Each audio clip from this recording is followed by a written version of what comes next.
guys, it's Sam and this is my May book haul. This is going to be short and sweet because I have been keeping my book buying and book taking in to a minimum. The last few months I haven't really done book hauls because I haven't really had books to talk about because I'm getting so close to having my TBR down to 0. But I do have 3 books, so let's get into it. The first will come as no surprise, and that is A Ballad of Songbirds and Snakes by Suzanne Collins. As you all probably know, this is the prequel to The Hunger Games. I have not started to read this yet, but I will next month, probably early next month. I've managed to avoid most people's opinions about it. I've seen one tweet about people's opinions, but so far no spoilers, and generally no thoughts. So if you've read it, I implore you to not really put your opinions down below, because I'm gonna read it regardless. I don't really want to go into it feeling any kind of way.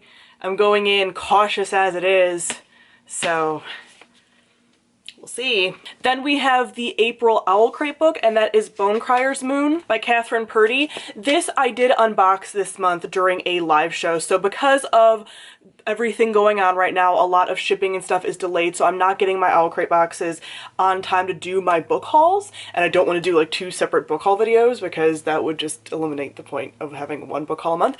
So for the time being, I've been mostly putting the Owl Crate unboxings into live shows, so I will link the live show for this on the screen so you can get the full unboxing experience. But this is the book that was in April's box, and it does appeal to me on a lot of levels. It follows 3 different perspectives, but it takes place in a world where bone criers are people that ferry the dead into 2 different types of underworlds, which I'm just like, bless. And the sacrifice they have to do in order to get this power is to sacrifice their like one true love, which is very angsty and faded, and I enjoy that kind of thing. So Elise is a bone crier who's about to become the matriarch, so she needs to sacrifice her like true love, but she hasn't found that person yet.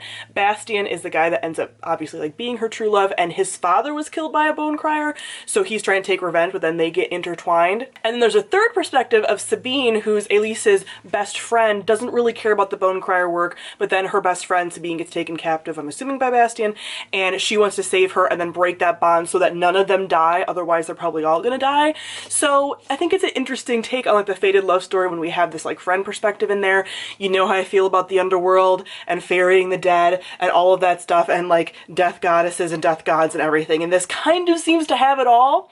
So I'm excited about this. And lastly, I was sent Incendiary by Zoraida Cordova. And this book is being pitched as a fantasy Spanish Inquisition. I have read the synopsis, but it just really is very Spanish Inquisition-y. And I kind of want to go into this book like fairly blind. I did not read Cordova's first series, although I probably could now. Back when it first came out, I was like, I'm not sure. Like sometimes some of the magic in her first series, I was like, that might creep me out. But this one I'm very much looking forward to. I've heard some buzz about it, and I think it could be good. But again, I'm going to go into it fairly blind and see how I feel. The covers for all of these books, though, are fairly stunning. I mean, I didn't love the Ballad of Songbirds and Snakes, but then when I see it in person, it looks less bad than the images online. Like, it looks like it'll work with the original covers, even though I don't own The Hunger Games anymore. But those are the 3 books that I did get during the month of May. So comment down below, let me know your thoughts, really about the second 2, again, not about the Hunger Games book, because I'm just gonna read it anyway. So thank you all for watching, and I'll see all of you guys soon. Bye.